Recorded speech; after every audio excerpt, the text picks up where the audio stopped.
For those of you out there who suffer from vitreous floaters, number one, you are not alone. Number two, you are not forgotten.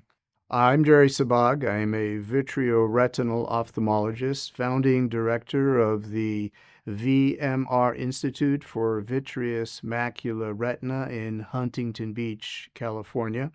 I'm a senior research scientist at the Doheny Eye Institute, affiliated with UCLA in Pasadena, California. Floaters are a visual phenomenon that arise from the center of the eye, which is filled with a gel called vitreous. When you're a kid, it's clear, but it changes throughout life. Those changes result in densities and opacities that interfere with the passage of light from the front of the eye to the back of the eye, and the shadows that are created by that interference are called floaters. Many people have vitreous floaters. Most people are able to adapt to them, but there are many cases that are more severe, and try as patients might, they're not able to adapt. They're not able to cope, and it interferes with their lives. Myodesopsia is a term that derives from the Greek myos, referring to flies. The term Vision Degrading Myodesopsia refers to those clinically significant cases, in contradistinction to floaters, which many people have and many people are not bothered by. The group of people who have vision-degrading myodesopsia has been neglected and ignored for far too long.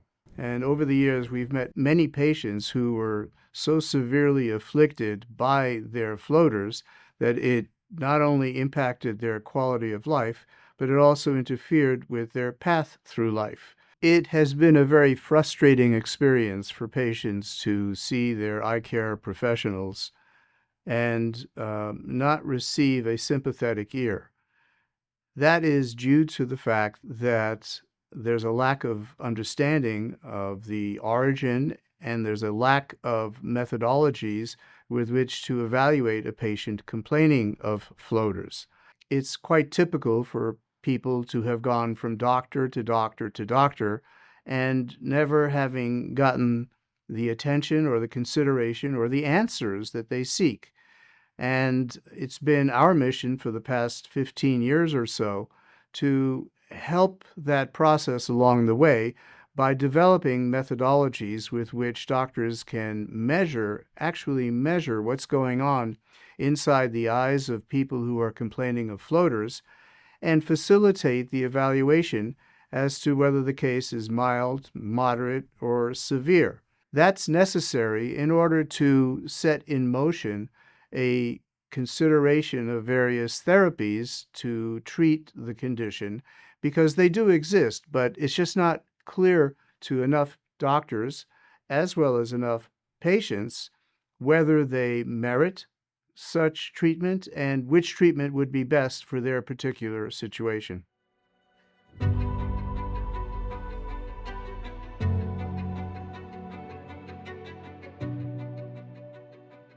It's really important in medicine that before you embark upon a therapy, that you really understand the condition and that you select the cases that are most appropriate for any treatments that you're going to employ. And so when we started performing ultrasonography, and with colleagues in New York figured out ways to quantify the results and develop quantitative ultrasonography, we were able to better evaluate the vitreous body, which is the source of the opacities that patients complain about when they see floaters. Using quantitative ultrasonography has enabled us to determine if the case is mild, moderate, or severe.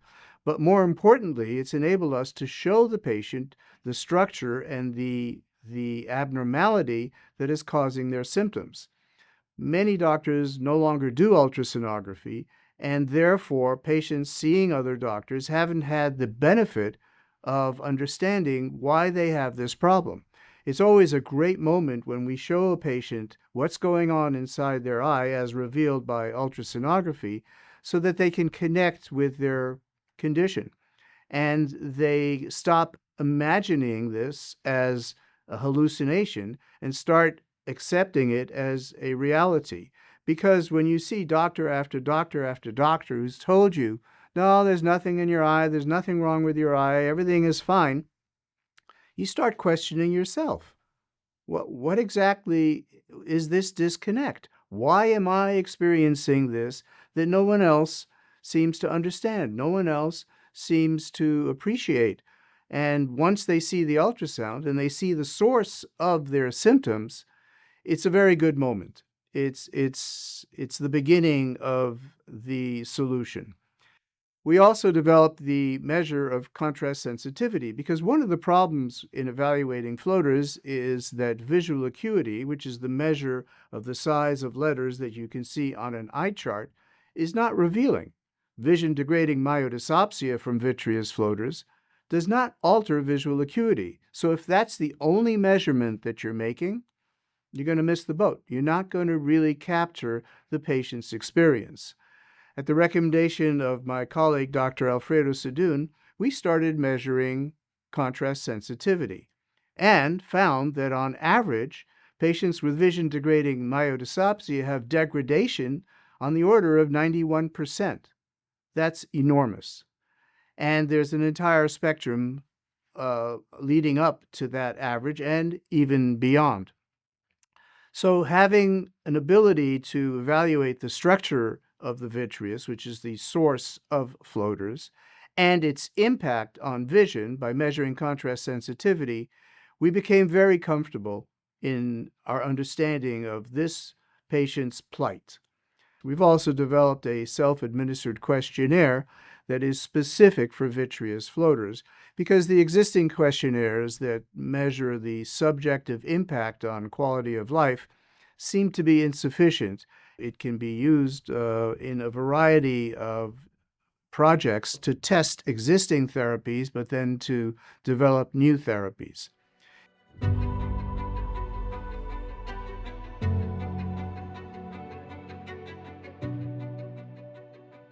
We actually began treating vision degrading myodesopsia from vitreous floaters by performing vitrectomy. But I knew that using that surgical procedure, which has been around for 50 some odd years and which we've employed for a variety of vitreoretinal diseases, but applying it to floaters was going to be controversial. And so rather than employ a method of vitrectomy that was certain to be effective in the hopes that it would be safe, I redesigned the operation so that it would maximize safety in the hopes that it would be effective. Initially, we called that limited vitrectomy. We now refer to it as limited refractive vitrectomy because, in essence, the treatment of contrast sensitivity, which is degraded in patients with vitreous floaters, is a refractive procedure. And that appropriately places it into the category of a treatment intended to improve the visual quality of life. And because we're able to measure contrast sensitivity, we're able to measure improvement in contrast sensitivity following the therapeutic intervention. So we started off with limited refractive vitrectomy and have done hundreds and hundreds of patients with that and have published widely our experience, which has basically been phenomenal. Patients are extremely happy. Within 1 week, abnormal contrast sensitivity is normalized, and it's sustained for months and years thereafter. But it's not for everyone. Therefore, we've recently started performing YAG laser vitreolysis, which has been done all over the world by many, many doctors. But we've done it using our quantitative objective metrics to evaluate whether we're actually making a difference. We measure their contrast sensitivity before undergoing the laser treatment and at several points in time after. And I'll have to say, I was skeptical that it would work. I just didn't think that it was enough of an intervention to make a difference. Well, I'm happy to report that I was wrong. To enable patients to achieve a level of happiness that I didn't really expect has been a wonderful experience. It's not for everyone. We're learning and are much better at selecting the right cases for YAG laser treatments. So we have to prioritize safety and seek efficacy. And we've made lots of people very happy with a non-invasive treatment that uses a YAG laser. In the future, I'm sure it'll be replaced by other forms of laser energy, but today, with the right cases, it's quite effective. A YAG laser treatment is designed to use a specific type of laser, that's called a YAG laser, that is focused onto the opacities within the vitreous body that are casting the shadows that people see as floaters. When we focus the laser onto the opacities and break them down, apparently people are very happy with that outcome. And we've also found out that contrast sensitivity improves.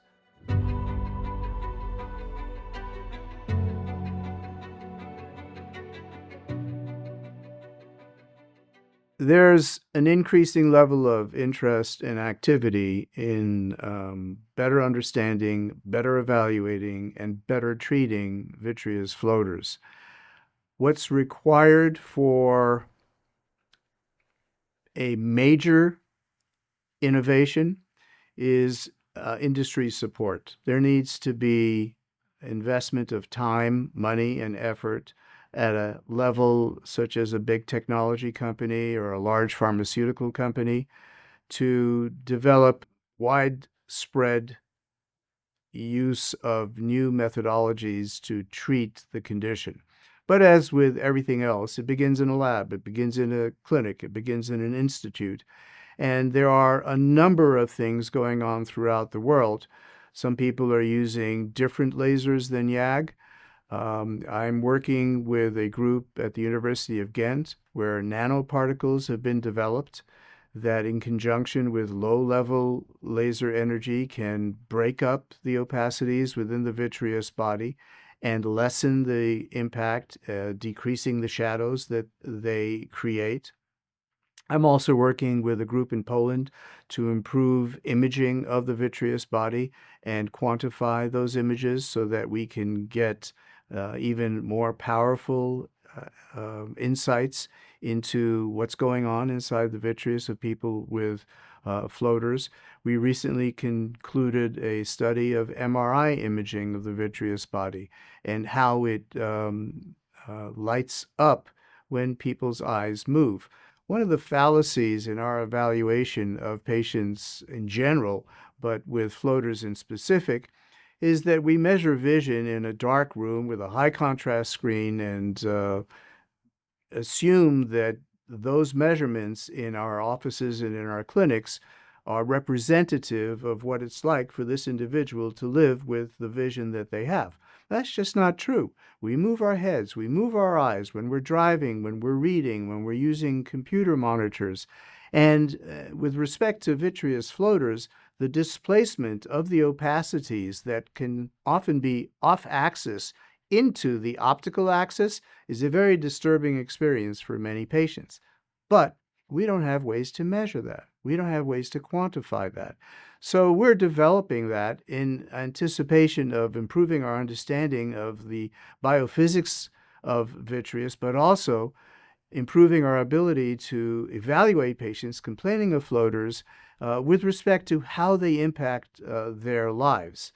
Getting that level of understanding and improving the knowledge base about the biophysics and biochemistry of vitreous will usher in what I think is going to be a very exciting therapy, that being pharmacologic vitreolysis, the development of drugs that can be injected into the eye to dissolve the opacities that are creating the shadows that people see as vitreous floaters and vision degrading myodesopsia.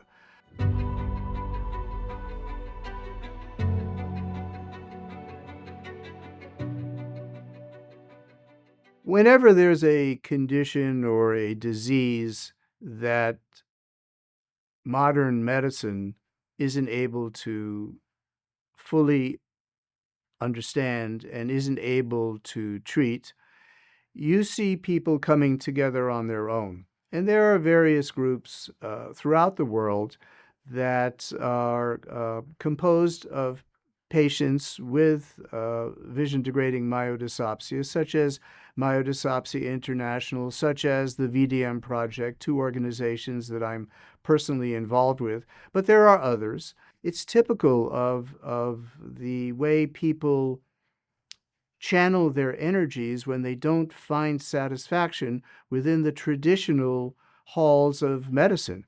And I'll be the first to admit we have underserved people with floaters for far too long.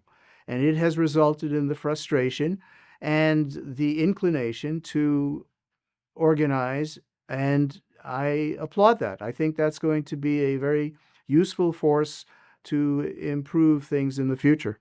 A groundswell of expressions by people suffering from floaters, and there are many.